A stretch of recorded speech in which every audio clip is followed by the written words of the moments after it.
Halo semua, balik lagi bareng gue Vian Rafe. Dan seperti biasa di video kali ini gue bakalan lanjutin alur cerita yang sebelumnya pernah gue upload. Dan gak kerasa juga gue udah sampai ke session 8 dari alur Battle Through the Heaven kelanjutannya ini ya, yang berjudul Benua Kaisar. Dan tanpa banyak basa-basi lagi, yuk kita langsung cek this out aja alur ceritanya.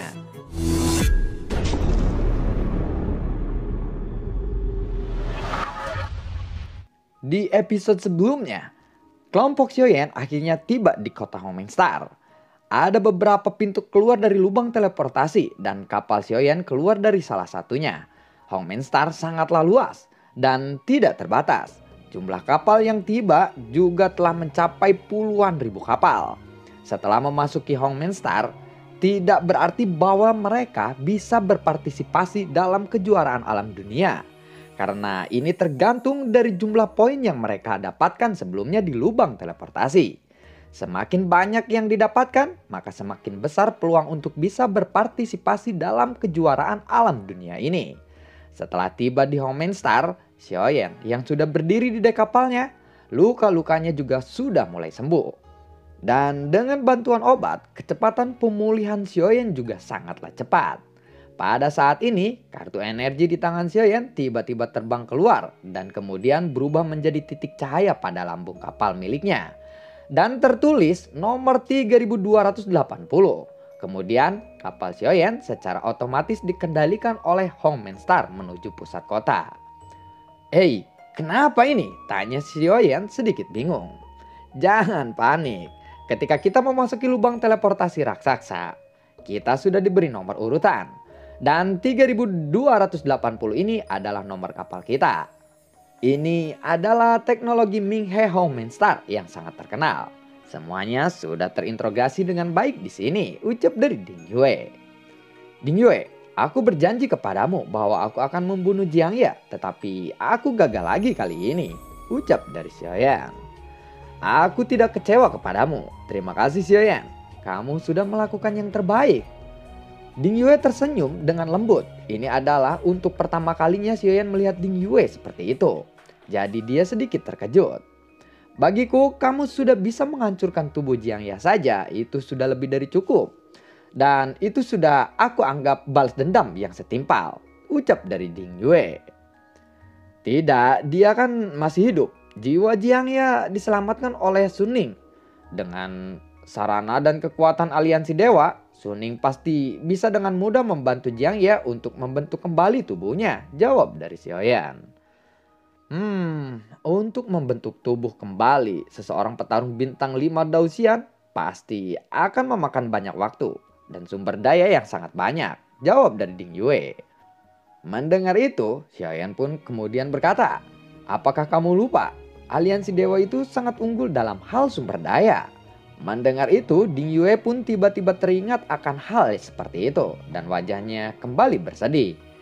Melihat wajah Ding Yue yang bersedih, Xiaoyan tersenyum dan mencoba untuk menghiburnya. "Tenanglah, aku pasti akan bisa membunuhnya lagi. Dia sudah melukai Lang Tian dan juga melukai ibumu. Aku tidak akan pernah membiarkannya untuk hidup," ucap dari Xiaoyan sambil menghibur Ding Yue. "Ya, terima kasih banyak Xiaoyan. Yakinlah, aku juga akan membuat senjata yang sangat kuat untuk membantumu nanti," jawab dari Ding Yue. Setelah itu, kapal Interpid milik mereka pun perlahan-lahan mendekati gedung yang besar. Gedung itu menyerupai kapal raksasa. Di bawah gedung ada banyak tempat untuk berlabuh semua kapal yang datang ke Homenstar kali ini. Kapal mereka pun terparkir dengan rapih di bagian dalam gedung besar itu. Di dalam gedung ini ada sebuah cahaya yang terang dan semua struktur bangunan gedung ini dibangun dari logam. Lalu tiba-tiba ada seseorang yang melompat ke arah kapal Interpid Xiaoyan itu. "Selamat datang untuk kapal nomor 3820 di Homenstar. Tempat istirahatmu adalah Pavilion Homenstar Manji. Aku adalah pemandumu. Namaku adalah Jinwan. Aku akan mengatur akomodasimu dan juga mengantarmu ke Pavilion Homenstar Manji. Dan ada hal-hal yang harus diperhatikan oleh kalian," ucap dari Jinwan. Jingwan adalah seseorang wanita dengan rambut biru muda dan memakai mantel kulit yang hitam dan sangat ketat. Dengan pinggang yang ramping dan megah, dia adalah sosok paling sempurna di mata semua pria. Mantelnya hanya menutupi bagian-bagian intinya saja. Dan sebagian besar tubuhnya terekspos kali ini. Dan itu membuat para lelaki yang berada di kapal Sioyen pun mengiler. Melihat kemolekan tubuhnya, semua para pria pun tidak tahan ingin mencicipinya. Ini asin atau manis? Atau mungkin manis, asam, asin, dan ramai rasanya. Oh ya, ada biaya yang harus dibayar. Biasanya waktu yang dibutuhkan untuk kompetisi ini akan bersekitar 10 hingga 100 tahun saja. Jadi setidaknya dibutuhkan 5 juta yuan untuk akomodasi termurah di Pavilion Hongmen Star Wanzi ini, ucap dari Jingwan. Ada 6 jenis akomodasi. Semakin tinggi levelnya, semakin tinggi juga harganya. Kalian akan memilih akomodasi yang mana? Tanya dari Jingwan. Mendengar itu, Ding Yue lalu melangkah ke depan mendekati kepada Jingwan. Aku akan memilih... Aku ingin yang termurah. Ucap Xiaoyan tiba-tiba memotong ucapan dari Ding Yue. Xiaoyan tahu bahwa Ding Yue pasti akan membayar semua akomodasi menggunakan uang pribadinya. Yang termurah akan menelan biaya sekitar 5 juta saja. Xiaoyan berpikir Ding Yue pasti akan membayar yang paling mahal. Dan itu bisa mencapai 5 miliar. Xiaoyan tidak ingin merepotkannya kali ini.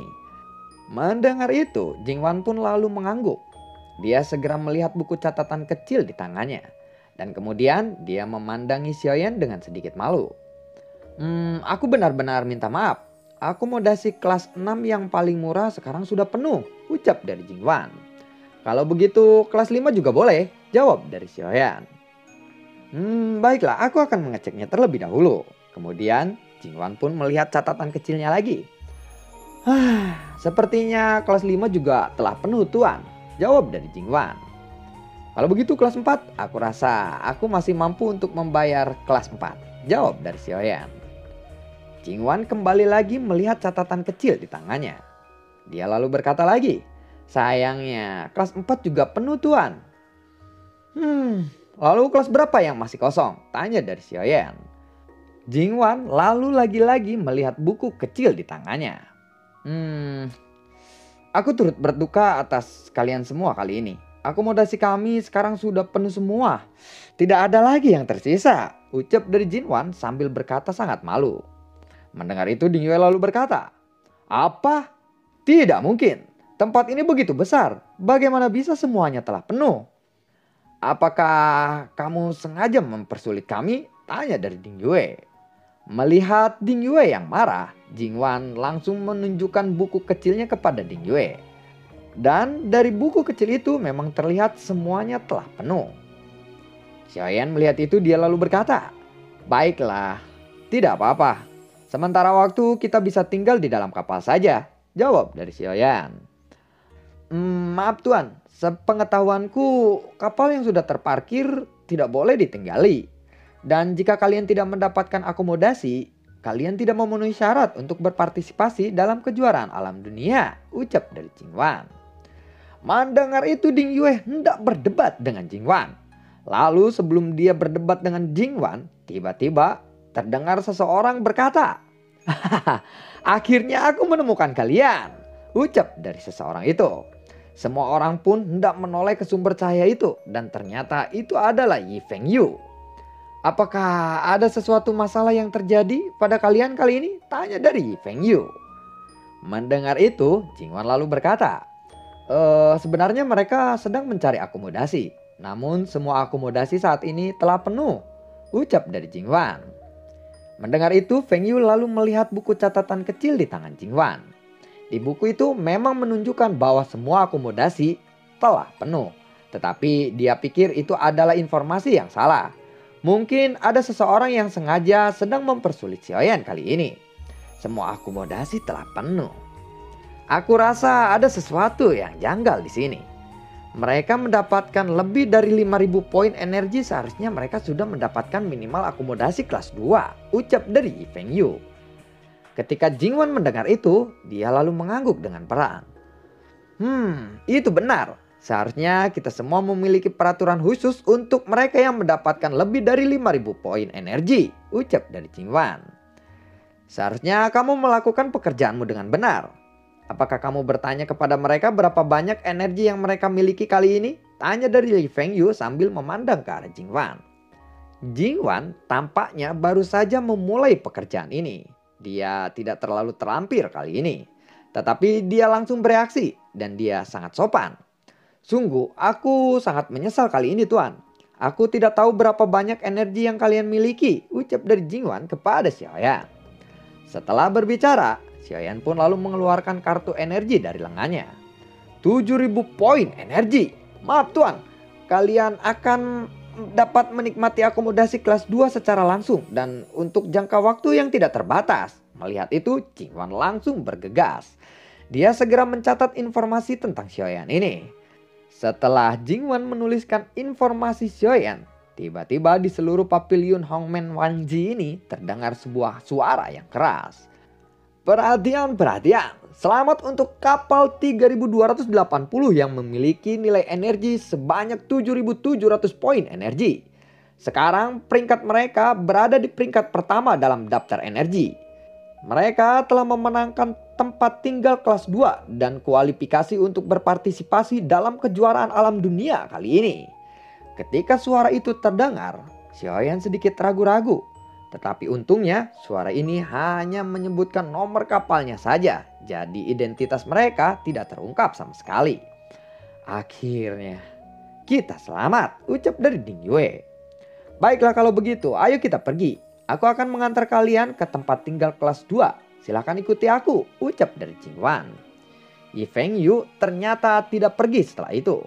Dia malah mengikuti kelompok Xiaoyan ini. Gadis ini kenapa dia mengikutiku? Gumam Xiaoyan di dalam hatinya. Di bawah kepemimpinan Jingwan, orang-orang berjalan di atas platform giok putih. Dan platform giok itu naik perlahan dan membawa semua orang ke lantai atas. Saat ini Jingwan berada di tengah-tengah semua orang. Dengan gelombang telapak tangannya ada peta yang muncul di udara. Di peta itu mereka melihat denah lokasi pavilion Hongmen Manji. Setelah itu Jingwan lalu berkata, aku hanya akan menjelaskan secara singkat tentang denah lokasi pavilion Hongmen Manji ini. Karena pavilion Hongmen Manji ini terlalu besar, aku hanya akan merangkumnya buat kalian, ucap dari Jingwan. Xiaoyan melihat peta itu sambil mendengarkan dengan cermat penjelasan dari Jingwan. Sebelum memasuki turnamen alam dunia, Anda harus mendaftar di istana Macan Putih. Kemudian pergi ke istana Xuanwu untuk melakukan kualifikasinya. Dan akhirnya kalian akan memasuki istana Qinglong untuk berpartisipasi dalam peraturan pertama kompetisi, ucap dari Jingwan sambil menunjuk ke bangunan di atas peta itu. Hua Buyu yang berpartisipasi dalam kontes alam dunia ini pernah menjelaskan kepada Xiaoyan sebelumnya, tetapi Xiaoyan tidak tahu detailnya seperti itu. Adapun rincian spesifikasinya, kalian juga nanti akan tahu bagaimana cara mencapai 4 aula ini, ucap dari Jingwan. Lalu setelah penjelasan yang sangat singkat dari Jingwan, Jingwan pun menyerahkan peta kepada semua orang. Xiaoyan lalu berkata setelah itu, tempat ini benar-benar besar. Xiaoyan diam-diam memutuskan bahwa dalam kontes alam dunia ini, dia harus menemukan orang-orang dunia Dewa Dara. Karena hanya dalam kompetisi alam dunia ini, mereka tidak akan membalas dendam jika Xiaoyan berhasil membunuh mereka. Xia Jinghui juga memperhatikan orang-orang dari dunia Dewa Dara ini. Jadi dia mendekati Xiaoyan. Xia Jinghui lalu berbisik kepada Xiaoyan. Sepertinya mereka ada di sini. Aku hanya ingin tahu seberapa kuat mereka, ucap dari Xiaoyan. Tampaknya mereka lebih kuat dari kita.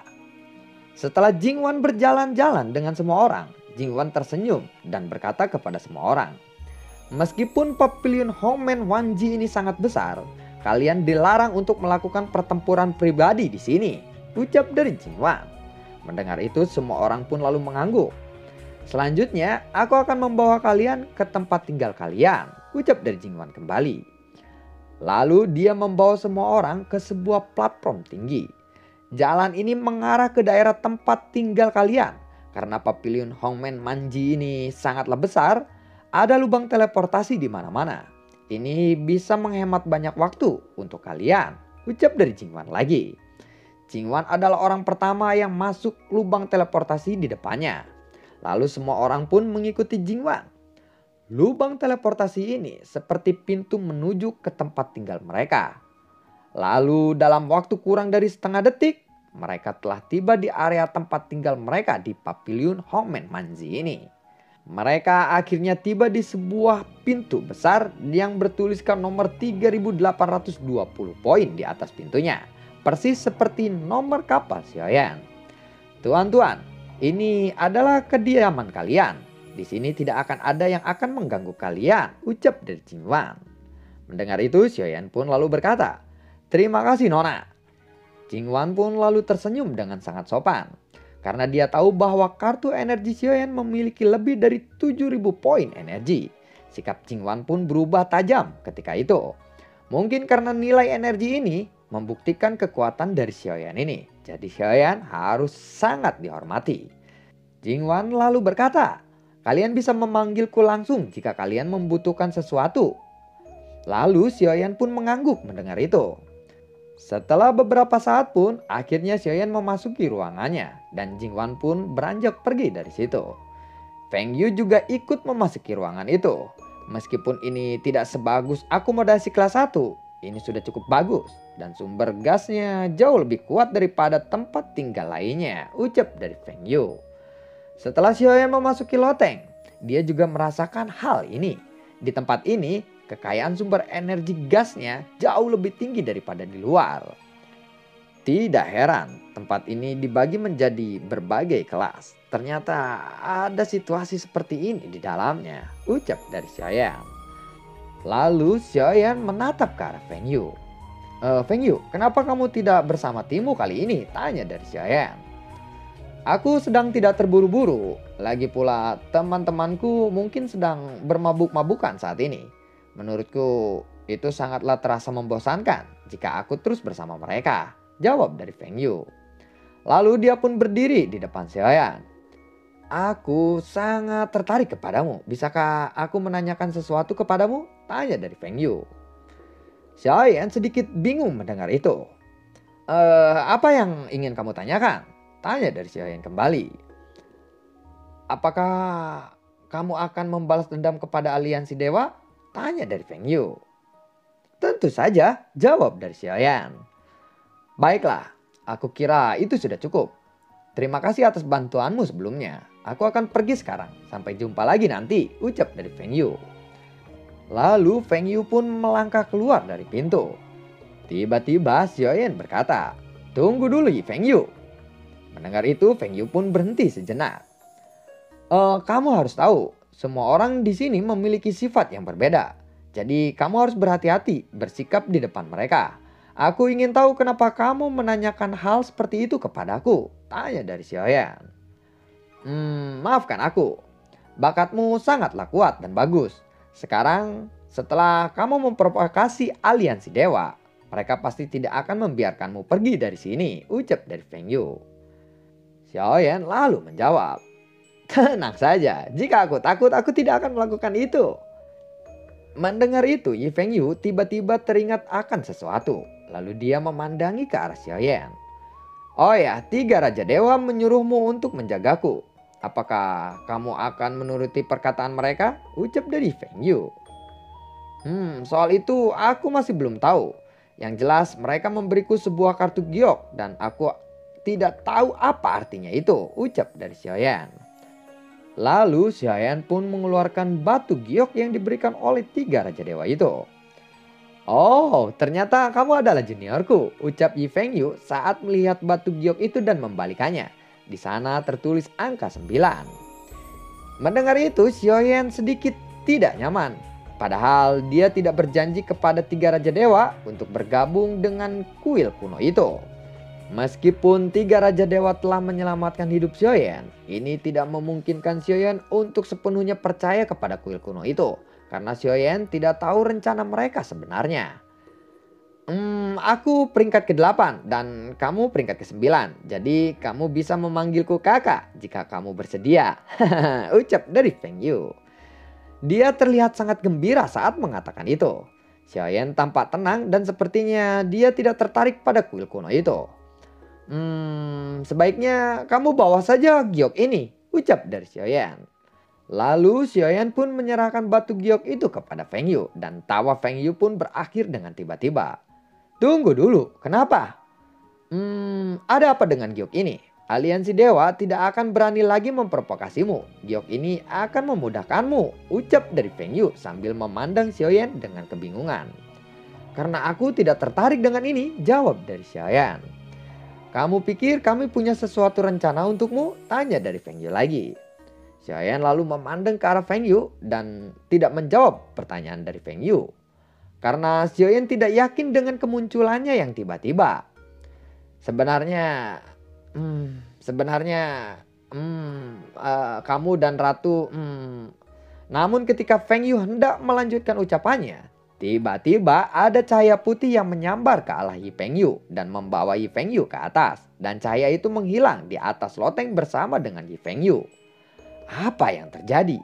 Bagaimana dengan gadis itu? Ucap dari Zeni. Xiaoyan pun sedikit terkejut. Xiaoyan segera mengingat beberapa kata terakhir Feng Yu. Aku dan Ratu, gumam Xiaoyan di dalam hatinya.